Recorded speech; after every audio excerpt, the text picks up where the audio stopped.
we conducted a workshop on the subject of spatial metamorphosis. Our daily lives are being suppressed by a disease called Corona-19 virus.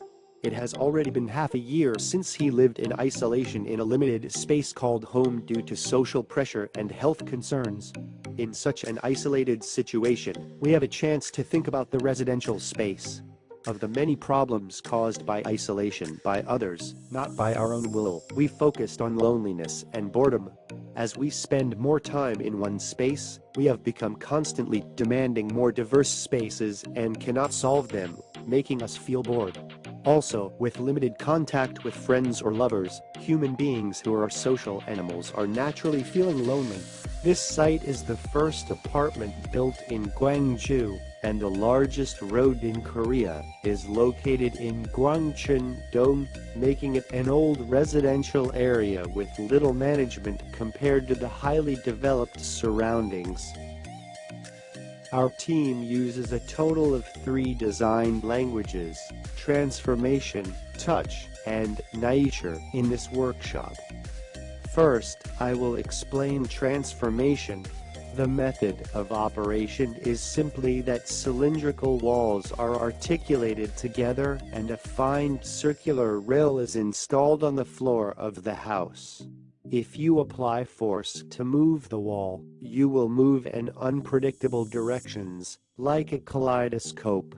It is also possible to change the space for purposes such as daily life, work, and leisure activities. Usually, it is used as a suitable space. And at night, walls can be placed around the bed. Also, it can be a shade when resting, or an optimal working room when used as a space for work. Next, I will explain the touch. Touch is something you can feel sensory stimulation inside the house. The first is a double-sided floor. Inside the circular rail is a circular tile. This circular tile can be detachable and can have different materials placed on both sides. Not only the basic flooring material but also various natural elements such as gravel, grass, and water can be added to this tile to provide a sensory experience. The second is a moving wall containing various materials.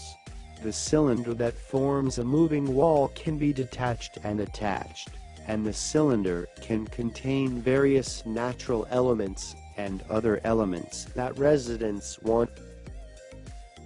Finally, the walls of communication serve as fences separating each resident's rooftop yard from the building rooftop.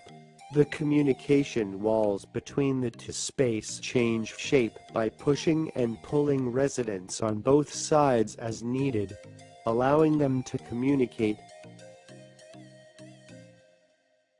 Lastly, it is nature. The elements of nature include a balcony, a rooftop, and an atrium in the center of the building. Nature on the balcony can feel all 4 seasons. Through the plants on the balcony, you can feel spring, summer, fall, and winter all together. The trees on the balcony give you various view every day at the turn of the seasons. It shows you more dynamic changing view. Next, I will explain the playground of the house. If you turn all reversible floor into grass side, you can put nature into your house. Finally, in the atrium where light enters through the glass roof, residents can feel the light of nature in isolation. We suggest a single 2-in-4-man unit, 1-person unit, and 2-person unit are single-layer structures that use 1 floor, and 4-person units are double-layer structures that use 3 floors. Each unit can use a moving wall to transform the interior space to accommodate the residents' activities. A narrow space can be used effectively in a single unit. From daily mode to work mode and play mode, various spaces can be utilized. It's a 2-person unit. Since there are 2 people living there, they have more space than a single unit and can move the wall without any problems. The 4-person unit, which uses all 3 floors, is a double-layer type that enables vertical communication at all levels inside. Each unit has a balcony, which is spaced out for each dwelling. The existing building has a large staircase in the center, and rooms of the same size are listed on both sides of the corridor in the center. There are stairs on both sides, too. Due to the narrow rooms, toilets, facts, laundry rooms, etc. were placed in the center of the building and shared. The wide rooftop was also shared. We made use of both the central and the side stairs for maximum copper separation. First of all, the houses on the first floor have individual entrances in front of them. One-man units are placed on both sides, and they can enter the house on the side stairs and go to the rooftop. The two-person unit is placed in the center, and they can enter the house through the stairs in the center and go to the rooftop. They then placed a four-member unit between the one-person unit and the two-person unit, which uses individual entrances on the first floor and can access the rooftop with stairs inside the house. The rooftop, which was used for public use, has also been separated, and the communication wall acts as a fence.